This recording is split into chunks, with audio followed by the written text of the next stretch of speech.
everybody. We'll go ahead and get started here. So I'm Isaac Schroeder. I'm a division agronomist with Superior Ag, and I also head up our Truterra program. I'm Amanda Bahn Ziegler. I'm the East Region Account Manager for Truterra, so I work with co-ops and farmers in Ohio, Indiana, Michigan, and then all the way to the East Coast. So this is going to be an interactive session, so we're going to need plenty of volunteers. So first, to start off with here, I've got a limited one-time opportunity for one volunteer. Please raise your hand. You have to stand up. You don't have to stand. Ben volunteered. So Ben, if you'd like to come sit where this box is at right here.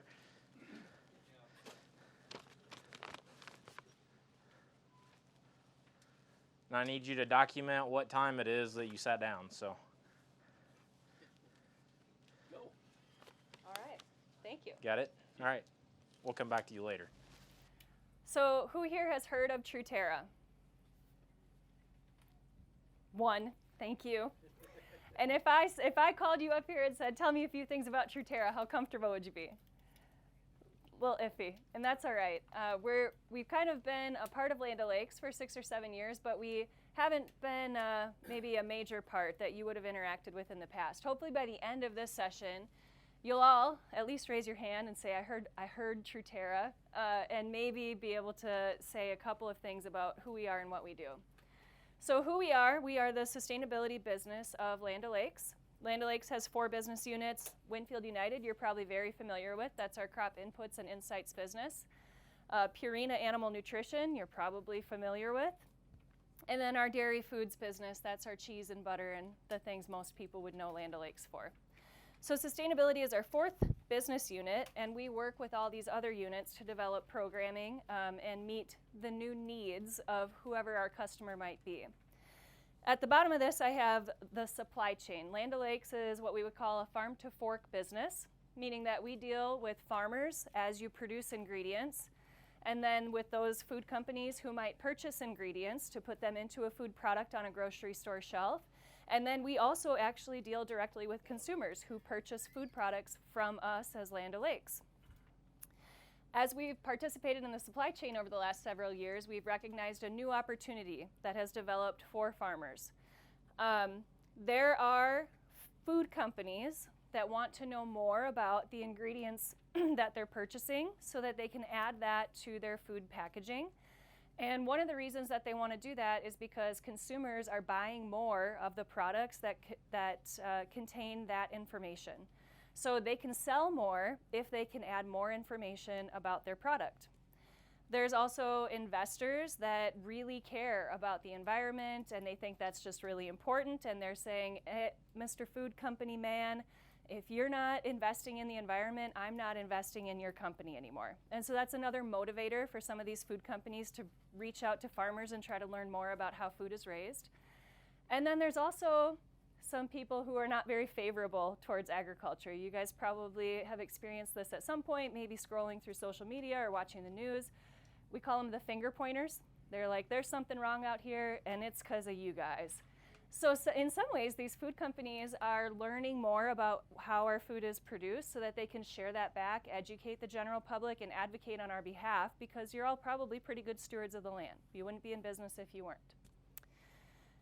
So what Truterra does is we observe what the market needs are. We observe kind of what these food companies wish they could add to their offering to consumers or investors or some of these other people.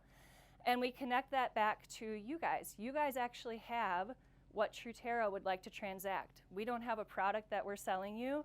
We're actually hoping to pay you to help us transact some of what these people are looking for. And a lot of that is in the form of information. So real quick, I will go through. So a lot of you probably ask, why would Superior Ag get involved with a company like Truterra? So main reason is, looking into the future, a lot of these programs and things are voluntary right now. But what if in the future they become mandatory or they're regulated that we have to do them? So if we can go ahead and dip our toe into some of these programs and get it figured out before it becomes mandatory, that's kind of top reason at hand. The other reason is it's a revenue stream for you guys. So if somebody's out there willing to give you guys money, why wouldn't we seize the opportunity and help you guys get some money? So you might be wondering like what types of programmings are available. Maybe you've heard some stuff about carbon, and that's one thing that we do. But I'm going to try to do a little demonstration here to help you understand the types of farmers that could qualify for a Truterra program. Somebody who's wearing a hat, preferably a farmer, I'd like you to raise your hand. I have a couple questions for you. It is evening. I mean, we can stay all day. Okay, Fred, I'm going to ask you a couple questions. You're wearing a hat today. How come you're wearing a hat? Normal thing. You like wearing hats? Yeah. How long have you been wearing hats? Too long. Several years, let's say. Thank you, Fred. So Fred's what we would call a long-term adopter. Choosing to wear a hat is kind of like choosing how you're going to do tillage on your farm, or maybe choose to use cover crops. Some people have been doing it a certain way for a really long time. They decided they were going to wear hats, and they like wearing hats, and they're going to keep wearing hats. That's a long-term adopter when we think about the practices that qualify for some of these markets. So that's one bucket of farmers. Thank you, Fred. How about somebody that's not wearing a hat? This is an easy thing. It's not going to be hard. Why aren't you wearing a hat today? I usually don't wear one in the summer, usually in the winter, but not in the summer. You're a winter hat wearer. Okay. And a lot of farmers are like that when they choose their tillage practices. It depends on the conditions they're expecting, or maybe the crop they're going to plant. They don't do it the same every year, and they don't want to be locked into doing it the same every year. If I gave you a hat, you still wouldn't wear it every day, right? But you might wear it sometimes. Okay. Anybody here just hate wearing hats? You don't wear hats? Our cameraman. All right. Bill volunteered back in the corner. Bill. Are you Bill? Yeah. How come you don't wear hats? It makes me hotter. It makes you hotter. It does not help you. But I think you have glasses on that maybe are like sunglasses too? Yes. It's raining, I wear it. You wear a hat when it's raining. But your sunglasses probably help you in the sun. Some people wear a hat to shade the sun, and you have sunglasses that you do something different. You're not interested in doing this practice we're talking about, hat wearing, but you do some other things that are really good. And there's a lot of farmers that are doing other things that are really good stewardship practices, like split applying your fertilizer, stabilizing your nitrogen, soil sampling before you get a fertility recommendation. But those aren't popular in the sustainability markets yet. That's probably what's coming next, and that's what Truterra is working to develop next. We're learning more about the other stewardship practices people are implementing, and trying to develop programming, encourage programming to encourage those practices. So, Fred, you like hats. I have a hat for you. This is kind of how a Truterra program works. We hope that we have a program that fits you right off the bat. You like hats? I got a hat. But I also have a water bottle, because that's another option for cooling off when it's hot, and a bottle opener for a different way to cool off when it's hot. So thank you, Fred. That's like a long-term adopter program. We want to encourage you to keep doing what you're doing. And Robert, you sometimes wear hats, so I'd like to offer you a hat if you'd like to wear it, and I also want to offer you these other options to try out. And then in the back we had somebody that doesn't like wearing hats. I don't want to force you to wear a hat. Not everybody needs to wear one, but I do want to offer you these other opportunities to cool off. Thank you, Bill. So I hope that helps demonstrate a little bit of the programming that Truterra offers. We might have something that's ready for your farm today and fits you really well. We're going to talk about supply shed benefits, and that could be it. But if that doesn't fit you really well today, don't write off sustainability programming or Truterra, because our next program might be a great fit for you. So Ben, coming back to you. So how long ago did you sit down? It's 4:53. It was 4:53. Where are you sitting at? I'm in the front row. You're in the front row. So why did you sit there? You told me to. Because you trusted me as your advisor to sit there, right? That's what you wanted to say? For sure. To be politically correct, I'm trusting you. Thank you. So for your efforts today, if I can get it out, you're going to earn $20. So that's similar to the supply shed benefits. We ask you to do something maybe a little different. You answer some questions about what you did, and then we reward you for it. So if everybody wants to refer to their handout here. So on the second page, we'll go through kind of the way the supply shed benefits program works. So first and foremost, to qualify, it is someone who's planted a corn acre for 2023. So it's got to be corn. And then the other two qualifying factors along with the corn is you either have to have no-tilled or strip-tilled, or you have to have planted a cover crop last fall. That's it. That's the qualifying factors. So real quick to run through kind of the process to get through the supply shed benefits program. You need to get with your agronomy sales specialist, and they will actually send you a survey. By filling out that survey, it will then trigger an email to you to go on to Truterra's portal website and create an account there. Once you have an account created, the next step would be to go in and answer some questions about your past 5 years of farm history. So it's going to ask you, what crop did you plant? So corn or soybeans. Did you plant a cover crop in the winter? And the third thing is going to ask you what your tillage practice was for the last 5 years. Based upon the answers to those results, it's going to then show you what programs you could qualify for. So if it's corn, no-till, or strip-till, and a cover crop, or a cover crop, you're going to then be eligible for the supply shed benefits. You then enroll the field into that program, and you'll sign basically a DocuSign saying you agree to share your data with Truterra and Superior Ag. Following that, once you sign the DocuSign, you'll get a spreadsheet. And then if you flip to the front page, the spreadsheet's basically going to ask for this light gray information here. So what did you plant as far as a winter crop? When did you terminate it? Tillage type. When did you make the pass? Is it irrigated or not? What's the drainage? Is there tile? Your summer crop, yield on your summer crop, and then what was your fertilizer applications. So fairly simple. It's just a one-year data collection. So some of the hesitancy with some of the carbons and programs and stuff, we're looking at all that information back 5 years. For this program, we're just looking for 2023 data, which should be fresh on top of your mind right now because we're going through the season right now. So, what do they get if they do that? Oh, yes. So you get a whopping $5 an acre, which doesn't seem like a lot, but for doing something that you've already done and just supplying a little bit of information about it, $5 an acre, I mean, that can add up. So. Yep. So one of the questions we've gotten in the past is, what are you going to do with this data? So I said that there are food companies interested in knowing more about their ingredients. So what Land O'Lakes does is we protect your privacy and your data for you.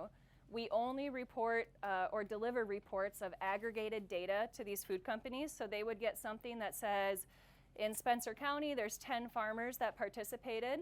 They grew this many, or they enrolled this many acres of cornfields, and 40% of them used strip till, 30% of them were no-till, 25% of them you had a cover crop, and maybe on average they split their fertilizer applications across 3 applications. So it's aggregated at the county level. These food companies that we partner with, they never see a farmer's name, they never see a specific field boundary, and they never see an individual data set. It's always on an aggregated level. So that's what Land O'Lakes does to protect your privacy and right to operate in these types of programs. So with that, we're open to any questions at this point in time. If not, then we've got a pre-populated list if we don't have any, but we would prefer to hear from you guys what you guys got. Well, that's the only thing. Truterra, is that okay? Yep. You don't have to be a customer for anything else. No. You do have to be connected to a retailer like Superior Ag, but outside of that, you don't have to buy from Winfield or Purina, or you don't have to use our butter. We'd like it if you did, but okay. Sea salt and, holidays are coming. yeah, that's good. Yep. Any other questions? Okay, we have 5 minutes, so if you think of a question, raise your hand. Otherwise, we'll go through some of these commonly asked questions when it comes to sustainability programming. If you want to take any of these, let me know. I don't want to hog it. The first one is, programs are only available for new practice change. Go ahead. Is it only cover crops? So yeah, the eligibility requirements are a cornfield for 2023, planted cover crop in the fall of 2022, or we no-tilled or strip-tilled. Has to be corn. Has to be corn. So the company that is sourcing the information happens to be an end user of corn, so they make corn syrup. So therefore, they're only interested in corn information. They're not interested in soybeans or other crops. And it is a field-by-field program. You choose whether you want to enroll one field or a few fields or all of your cornfields. You don't have to enroll your whole farm. And real quick, so I did sit on Ben's offer. I said it was a limited offer, so there is a limited amount of acres that the company's willing to supply. So Superior Ag as a whole, we have 20,000 acres to to fulfill. So it is kind of a first come, first serve. So you need to get with your salesperson sooner rather than later if you're interested. Is it only good for like 23, or is it going to continue into 24? We hope it continues into 24. These eco markets are still evolving, and like this particular company we're working with, the program has looked a little different every year, but they have consistently been interested in Indiana corn acres. So it's likely that we'll have another offer for you next year. It might look exactly the same. It might look a little different. We're not totally sure. These food companies are attending field days just like this to learn more about crops and agronomy and crop production, and that's influencing how they shape their programs for the future. So when they say that they change every season, it's usually a very positive change. Like, this is a new program that we weren't able to offer to long-term adopters in the past. Now they recognize the value of even long-term practice change. Yeah, any food company that has set a sustainability goal. So Coca-Cola, Pepsi, Unilever, Campbell Soup, Walmart has goals that they're mandating down to everybody that supplies things for their grocery shelves. We've talked to places like Butcher Box. It's really a variety. There's sugar companies that are interested in developing programming for crops that go into sugar. It's just a one-year thing? This is a one-year commitment, and it's a one-year program. Like I said, we might have the same thing next year, but we won't really know that for until this one wraps up, essentially. I say there are other programs that require you to maintain that practice for multiple years. The carbon program that was out this spring, it was you agreed to maintain the practice for 5 years. This is just one time and you're done. They're just wanting information. They don't care what you did as long as you followed that. As long as you meet that criteria, yeah, they're just wanting information on how you farm so that way they can go to their end consumer and say, hey, the corn that we sourced from Indiana was grown in a sustainable way because the growers that grew it did these practices.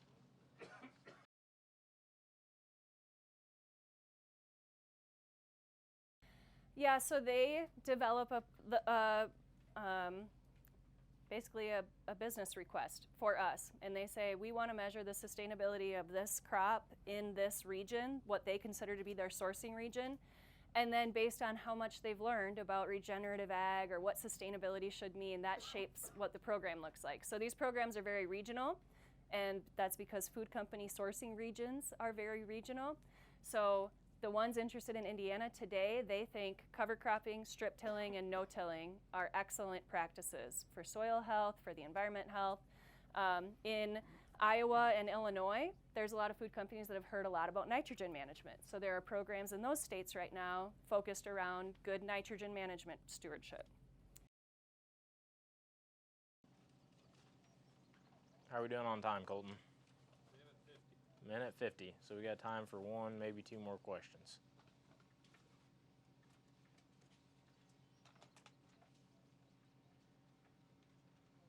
We can stay a minute over if we need to. Or we can maybe pick one off here, Isaac. Yep. See what's most common that you hear. Ben, pick one. If I contract now, which I guess this kind of goes back to the big carbon question, if I pull the trigger now, am I going to lose out on something bigger later? Yeah, we're hearing a lot in all sorts of circles about how the price of carbon is going to go up. It's going to be worth more next year or the year after that, right? Are you guys hearing that? I hear that a lot. People think if I hang on to this, it'll be worth more later. That may be true, and Truterra's contracts are an annual contract, so every year you get to decide if you want to contract again. So you don't miss out on the future. If the price goes up, then you contract at that price that year. How do you get paid? How do you get paid? Yeah, you send a check or you send a carbon credit on it? No, we're going to send you a check. Okay. And Truterra pays in full the year that you contract or within 6 months of your contracting. So like if the supply shed benefits thing, we're not going to pay you $2 this year and $3 next year. We're going to pay you $5 because you participated this year. Yep. That's good to know. Yep. Great question. Is there a deadline on that? Yep. For supply shed benefits, enrollment opened on the 8th, and it will be open until November 1st. But like Isaac said, it's first come, first served. So the earlier you sign up, the better chance you have of getting acres in.